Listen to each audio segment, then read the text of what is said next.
Muito bem, sejam todos muito bem-vindos a mais um Debate Farol. Muito obrigado pela companhia, você que nos acompanha desta sexta-feira. Aqui ao meu lado, o médico e analista político, doutor Renan Félix, a quem eu cumprimento desde já. Seja muito bem-vindo, doutor. Bom dia, Beto, a todos que nos escutam e nos assistem. É sempre um prazer inenarrável estar presente aqui nesse estúdio, nesse programa. Bacana, seja bem-vindo mais uma vez. Antônio Cláudio Bontorim está lá na redação da Tribuna de Limeira, também participa do programa de hoje. Bem-vindo, Bontorim, um abraço. Um abraço, doutor Renan. Estamos aqui novamente para mais um Debate Farol nesta sexta-feira, dia 6 de dezembro. E vamos em frente, né? Vamos conversar um pouco sobre os assuntos que realmente fazem parte do nosso cotidiano. Cláudio, é o seguinte, nós temos 3 temas para a gente abordar essa semana e vamos começar com uma pauta local. Nós já falamos muito sobre isso durante o nosso Farol de Limeira, né? Durante a semana, mas eu queria retomar o assunto das chuvas, né? Que atingiram Limeira no início da semana e nós tivemos vários pontos de alagamento como acontecem sempre aqui em Limeira, né, doutor Renan? Mas uma filmagem que viralizou aqui deu conta da enchente da região do Mercado, que recebeu toneladas de investimento público para a construção de um novo piscinão e essas obras, teoricamente, se mostraram ineficientes. E o Cláudio levantou um assunto muito interessante durante a semana, gostaria de retomá-lo, que diz respeito ao seguinte: a chuva de segunda-feira, que atingiu 60 milímetros, não tem nada a ver com evento climático, como disse o atual prefeito. Porque evento climático, como bem lembrou o Cláudio, eu estou emprestando o raciocínio dele, depois o Cláudio põe o carimbo em cima, foi o que aconteceu no sul, né? Foi o que aconteceu em algumas regiões do planeta, seca que nós tivemos esse ano. Então são eventos climáticos. Mas você falar que uma chuva de 60 milímetros para justificar uma obra que deu errado, uma chuva de 60 milímetros, que foi inferior àquela que nós tivemos de 100 milímetros e que causou, inclusive, a queda de um muro, né, do nosso clube, ali perto da antiga Sim. Medical. Então, de novo, o prefeito achar que as pessoas elas são obrigadas a acreditar naquilo que ele fala.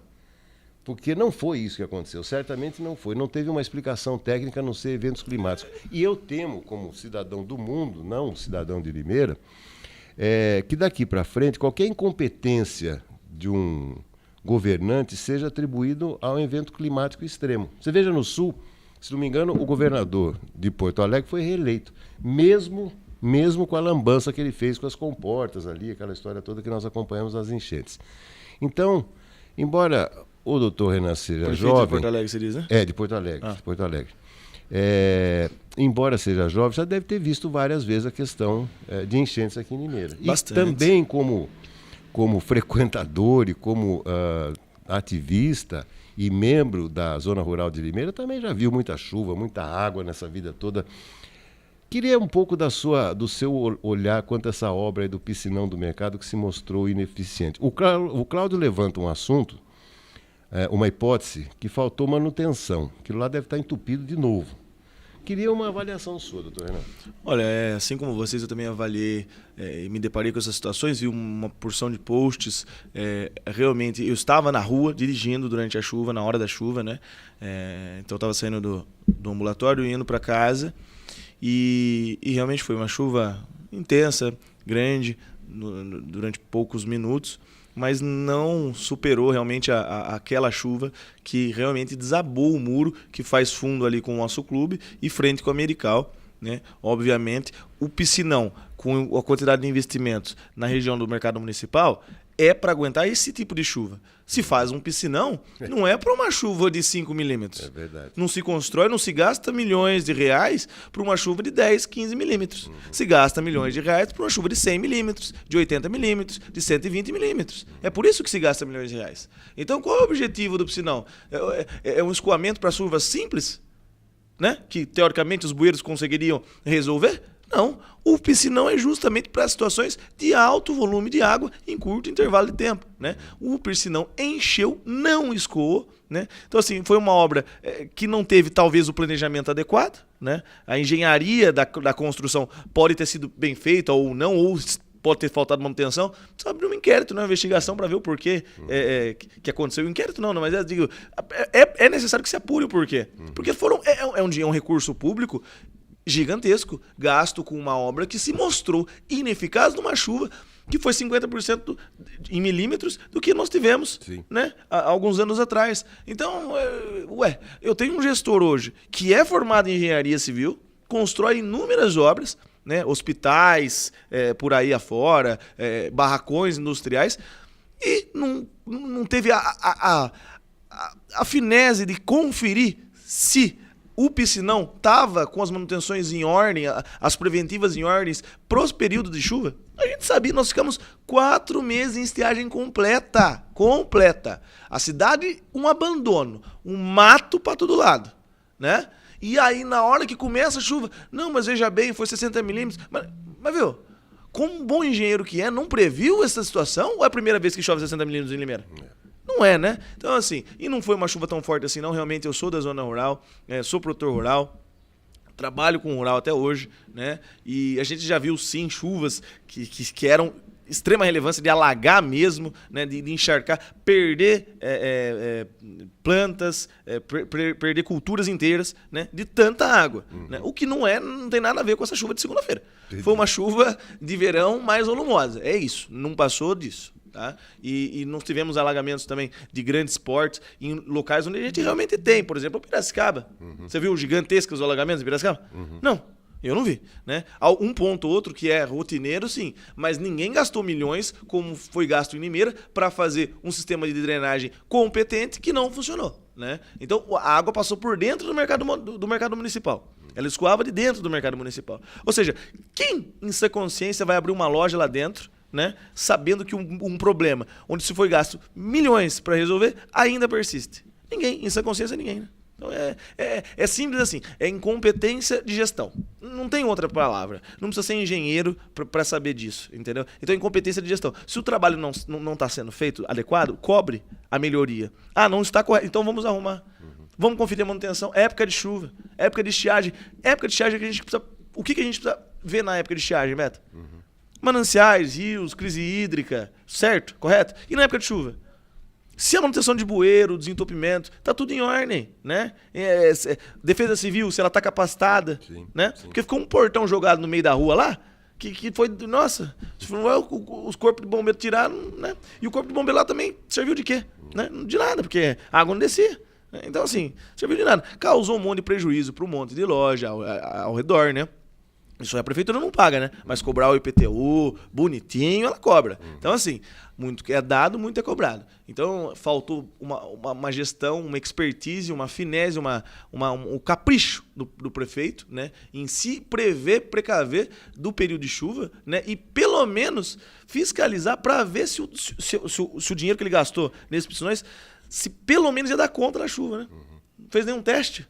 Ô, Cláudio, uma coisa que chamou a atenção também, nós já falamos sobre isso, mas vale a pena repetir, né? Não foi emitido nenhum alerta, pelo menos específico para Limeira, sobre a possibilidade de chuvas, coisa que nós já tivemos no passado. Então, também houve incompetência no rastreamento, né?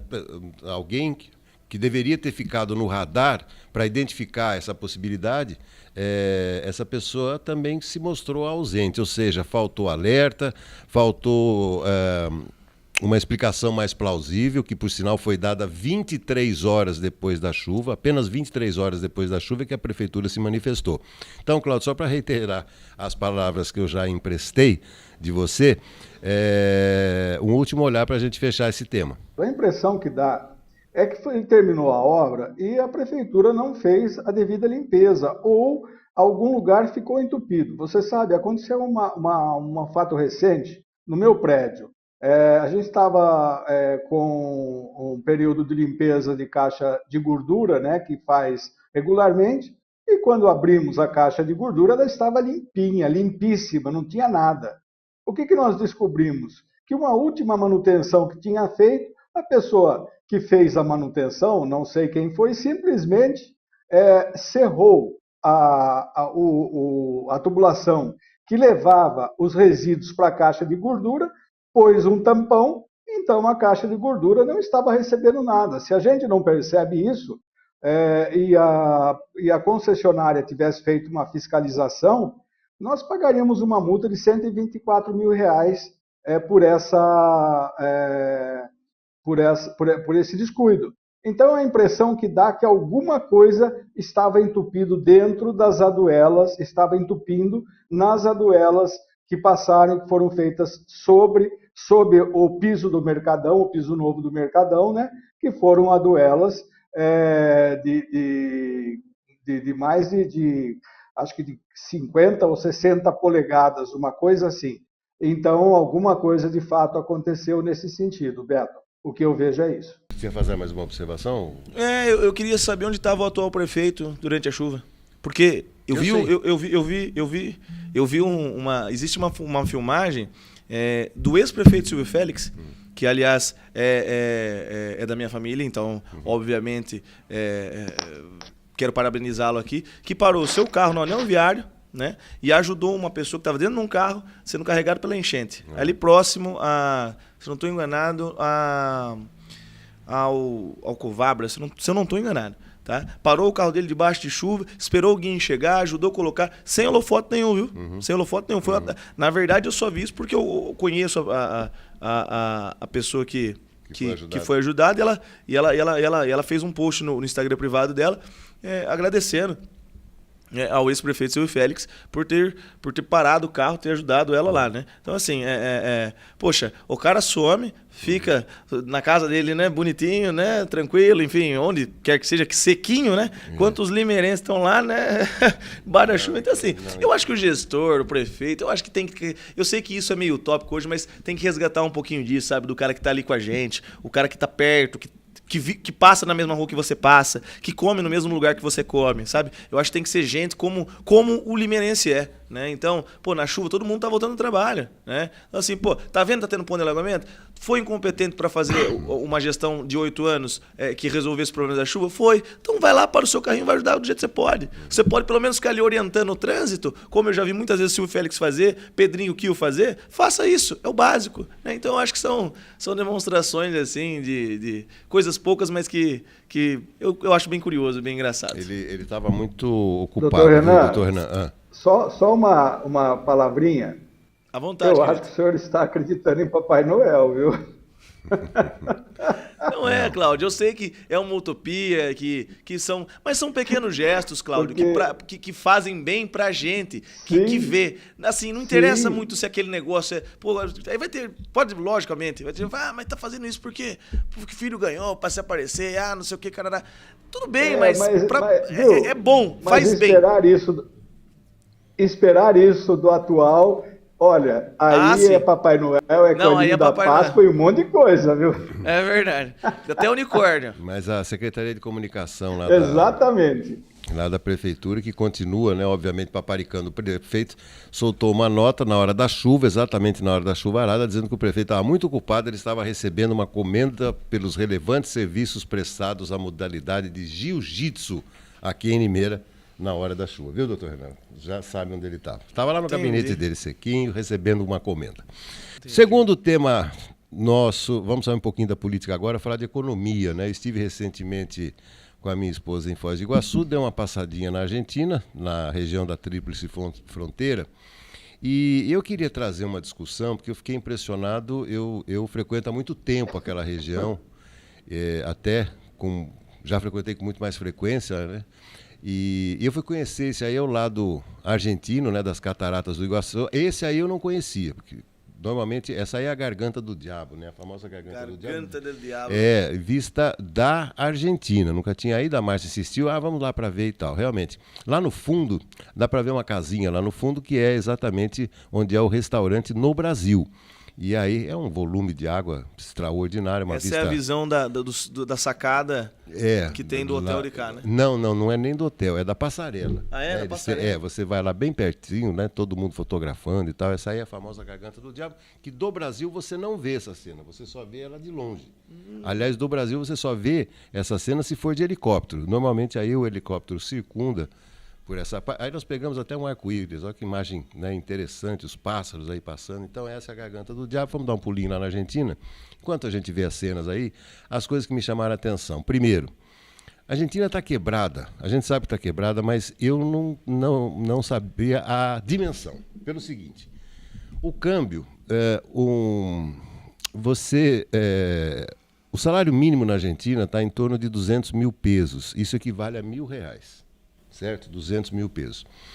Aí eu fui fazer ver lá um supermercado para comprar, eu sempre trago 2 ou 3 pacotes de farinha. Quando eu vejo, a farinha lá é equivalente ao real, ela está custando cerca de R$15, 13, 14, R$15. Aqui nós pagamos 6. Um pacote de arroz, tem um arroz muito bom lá que chama Amanda. Esse pacote de arroz que a gente paga aqui 1 quilo, R$5, 6, às vezes 7, lá também está R$15. Então aí eu comecei a conversar com eles a respeito da economia. O povo, lá existe uma espécie de salário família que dá 60 mil pesos para cada filho. O Milei, ele não tem como tirar esse tipo de benefício, porque isso aí está sendo fundamental para o sustento, não é o sustento. O arroz com feijão ali é o alimento diário, veja, né? São 200 mil pesos. Se a pessoa tem 3 filhos, 3 vezes 6, 18, são 180 mil pesos. Ele quase dobra o salário mínimo dele. A questão é que a inflação de 3 dígitos aumentou demais. Ou seja, está caríssimo para qualquer brasileiro fazer compra, comer um prato de comida na Argentina, e eles estão passando por uma situação desesperadora. Detalhe, o Milei está cortando várias coisas, benefícios, né? A ex-presidente Cristina Kirchner ganhava de salário como ex-senadora, ex-presidente, ex-deputado e tal. Cada salário desse era uma fortuna. E ele está cortando tudo isso. Está tentando melhorar a economia, mas realmente ver de perto o que está acontecendo com a Argentina. Por que eu estou trazendo esse assunto, doutor Renan, Cláudio? Porque nós estamos num momento, aqui no Brasil, muito complicado em matéria econômica, porque nós temos assim, os números, a taxa de desemprego está baixa, muita gente ocupada, realmente esse fator muito bom. Tivemos números essa semana que a linha de pobreza foi melhorada, foi diminuída, isso é muito bom. Em compensação, o presidente Lula insiste nessa manutenção da gastança, como se isso fosse o caminho da prosperidade econômica do Brasil. Lembrando, 2013 nós tivemos as passeatas, lembrando, 2013, 14, a Dilma foi reeleita artificializando preços da energia elétrica e vários produtos e serviços que o governo tinha que taxar. Ela quebrou o seu próprio governo. O Brasil saiu muito mal. A nossa crise de 2014 foi terrível, E o Lula parece que está indo para o mesmo caminho. Então, trouxe essas informações da Argentina para a gente discutir um pouco por que é que o presidente Lula continua com essa visão de gastança, mesmo com o mercado pressionando, o dólar batendo recordes. Isso daqui a pouquinho vai estar chegando na sua porta, na minha, na porta do Cláudio, de todo mundo, porque vai interferir nos custos, já está interferindo em alguma medida. O que é isso?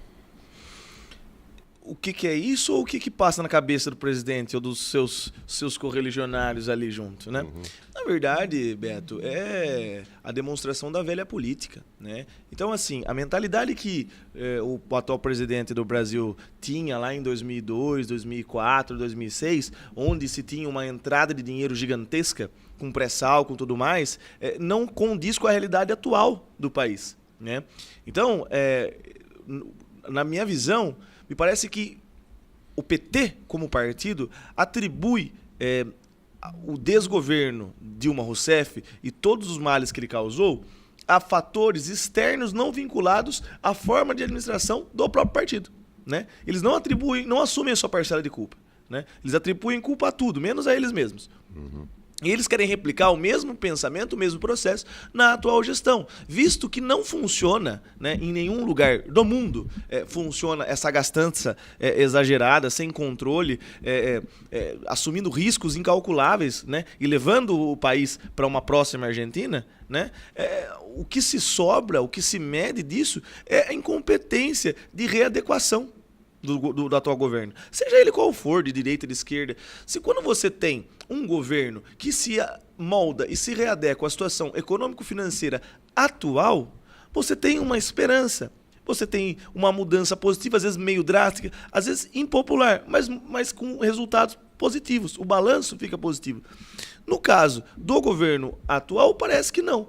Que eles querem replicar realmente o que já foi feito, né, com a intenção de que, não sei, talvez o apelo popular seja maior, ou realmente para ir na contramão do que a direita faria no lugar deles, né, e realmente cumprir um pouco mais de senso de esquerda e alguma coisa nesse sentido, né? Aliado ao fato, né, do governo Lula ser um governo desmoralizado, com uma primeira-dama ridícula que gasta horrores, né? Não sabe, não tem postura, não tem compostura, não tem nem a elegância, nem a faces de uma chefe, de uma esposa de um chefe de Estado, não tem, né? Aliado a tudo isso, fora a antiga corja, né, que vem, e a ditadura do judiciário, que a gente sabe que é uma realidade no Brasil, né? Então, assim, o poder executivo manda pouco, o poder legislativo menos ainda, quem manda mesmo é o judiciário, né? Quando o executivo se alia bem ao judiciário, aí a banda toca legalzinho, né? Do jeito que os dois querem. Então é isso, é um descontrole, né? É um desgoverno, né? Falta de, talvez, inteligência de gestão, né? Porque os ministros que estão ali, a grande maioria deles são todos loteados, não vejo nenhum ministro técnico ali, como era no antigo governo, como foi em outros governos, como até mesmo o FHC, né, que eram ministros mais técnicos, eram pessoas mais técnicas para dirigir e estar à frente daquela pasta, né? Então, não vejo que um advogado, só pela formação de advogado, seja a melhor pessoa para ser ministro da Justiça, por exemplo. Né? Ele é advogado, ganhou 2 causas, ele vai ser responsável, vai sentar na presidência do STF. Não vejo, né? Então, assim, indicação do STF hoje, 90%, 80% PT, né? E abraça as causas alucinógenas que o presidente tenta trazer para a gente, né? E a gente mantém esse ciclo e vamos ver até onde dá. Porque eu acho que, né, no pensamento talvez mais simplório na minha cabeça do governo do PT, que o PT morre com Luiz Inácio Lula da Silva, né? Não sei se Luiz Inácio Lula da Silva chega a concluir nenhum mandato, devido à idade, à senilidade mesmo, né? Perdão. E mesmo que conclua, né, não sei se reelege, né? Então talvez seja isso, né? Faremos agora, pois não teremos mais chance de fazer depois. Cláudio, passando para você, esse preâmbulo que eu fiz aqui, principalmente em relação a contas públicas, né, e alguns números que estão sendo divulgados pelo IBGE, etc., digamos assim, não está todo ruim, mas também se não consertar o carro agora, o pneu do carro agora, você não chega até o fim do seu destino, viu, Cláudio? Sim, eu vejo nesse caso, Beto, que nós temos um mercado hipócrita, né? Por quê? Porque ele é contra a taxação das pessoas ricas, contra a taxação das grandes fortunas e acha que geração de emprego, aumento da renda do trabalhador é causa de inflação. Então, para o mercado isso não pode.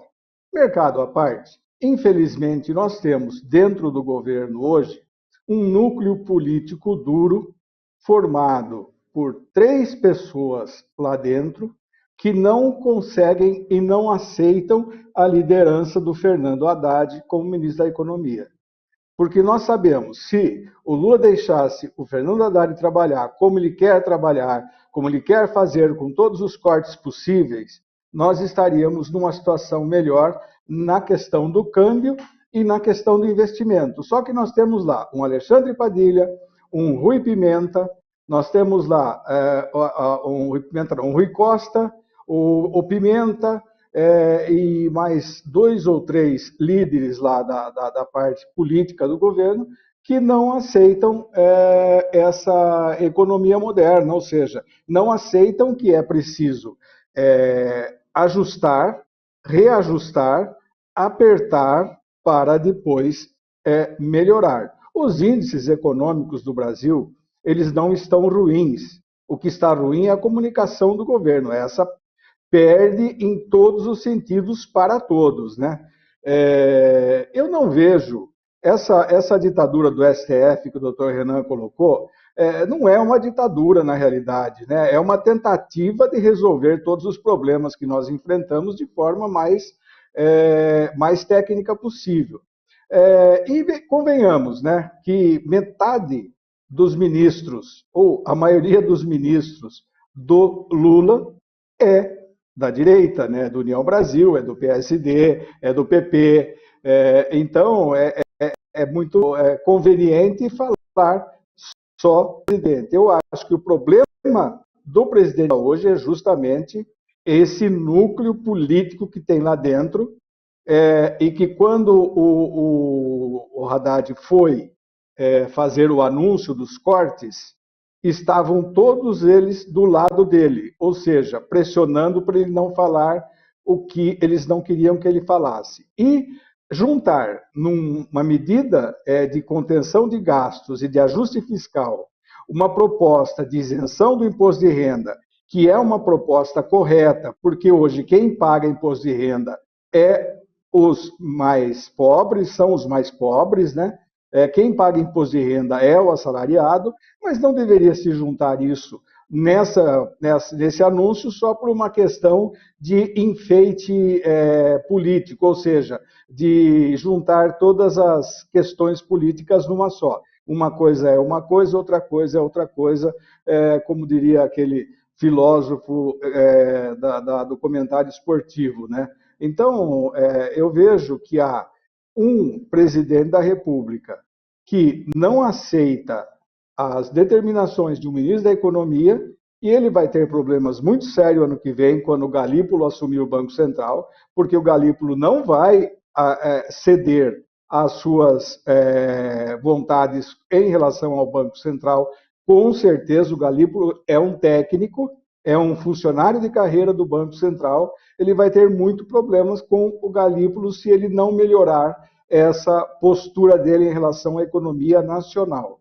Eu acho que a gente pensa muito em imediatismo, né? E acho que o Lula também pensa muito em imediatismo. Eu não vejo hoje ele como um presidente que possa conduzir essa política econômica se ele não der liberdade para o Fernando Haddad e se ele não deixar de lado e parar de escutar 3 ou 4 ministros lá que são não da velha guarda, mas são da base petista mais radical, né? mais pesada, né? Achando que nós estamos em 2002, nós não estamos em 2002, né? E então fica complicado a gente pensar numa melhoria se isso continuar acontecendo. Comunicação ruim, opinião ruim da base política do presidente, da base política que o cerca, né? Um Congresso completamente desconjuntado, onde os deputados são cafetões de emendas, né? Não passam de cafetões de emendas, eles só querem emendas. As emendas desse ano são 50 bilhões, eles não abrem mão do gasto deles, mas querem conter o gasto do governo. Precisa conter, o governo precisa conter os seus gastos, mas todos têm que dar o exemplo, todos têm que dar a sua fatia nessa situação.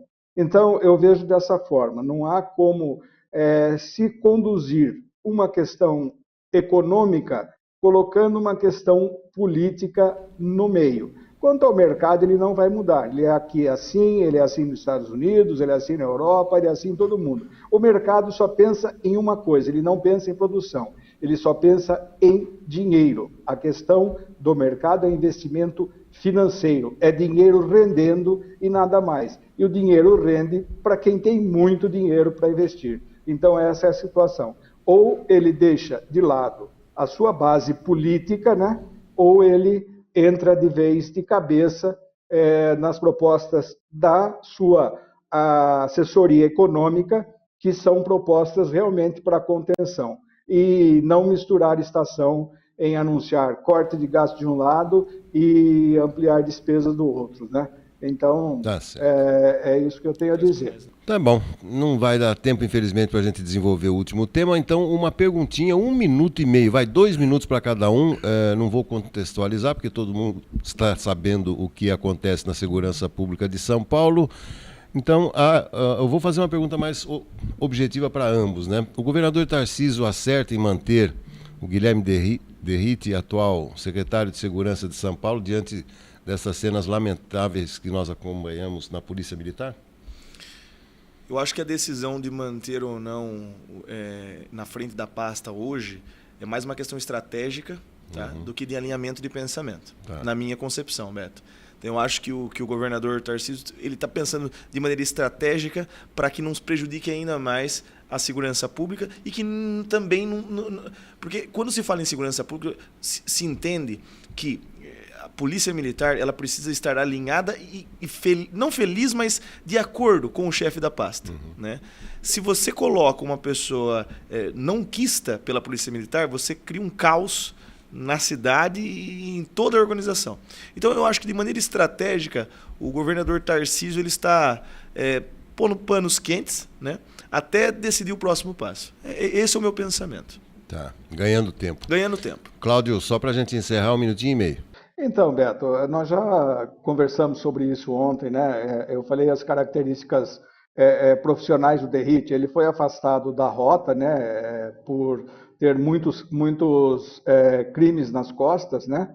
E foi aposentado, né, como capitão, né? Aposenta-se na carreira militar com um grau acima da sua patente, né? No caso, ele era um tenente. E ele deixa muito claro nas suas entrevistas que ele não se preocupa muito com isso. Então, ele simplesmente acabou com a impunidade dos policiais, ele deu muitas anistias para muitos policiais que já estavam sendo penalizados, né? E criou toda essa confusão para o governador Tarcísio de Freitas. Então, agora cabe ao Tarcísio de Freitas resolver esse pepino que ele mesmo criou, né? Mesmo porque ele é um militar de baixa patente, assim, em termos de corporação, e quando ele assumiu, a primeira atitude dele foi tirar todos os superiores da Polícia Militar que tinham essa tendência mais técnica, mais profissional e mais coletiva para tratar com os policiais militares, né? Isso pode ser também uma ação premeditada dos próprios policiais para fazer com que o governador demita o Derrite ou que ele peça demissão, né? Eu acho que o Tarcísio erra nisso por enquanto. Ele deveria, sim, tomar essa decisão ou, pelo menos, forçar o Derrite para que peça demissão para ele não sair manchado nessa política toda. Mas ela não pode continuar. A segurança pública do Estado não pode continuar à mercê de um cara que tem 16 homicídios nas costas, nenhum deles ainda esclarecidos, e também que pensa da forma como ele pensa, né? Bandido policial militar que mata menos de 5 pessoas no ano não é um bom policial militar. Nós não temos que conviver com uma filosofia dessas. Tá bom. Cláudio, muitíssimo obrigado. Estouramos o nosso tempo aqui. Até segunda-feira, meu amigo. Bom final de semana. Grande abraço, doutor Renan, Beto, até segunda. Um ótimo fim de semana a todos. E vamos, toda sexta-feira, aparecer aqui para discutir essas ideias, né? Trocar debates. Valeu, valeu. Quase morreu aqui. Procura um médico, viu, doutor? Tô meio doente, uma tosse alérgica. Eu vou ficar bem. Tá bom. Obrigado pela oportunidade. Muito obrigado por estar conosco. Bom fim de semana. Bom fim de semana a todos. Segunda-feira estaremos de volta. Um abraço.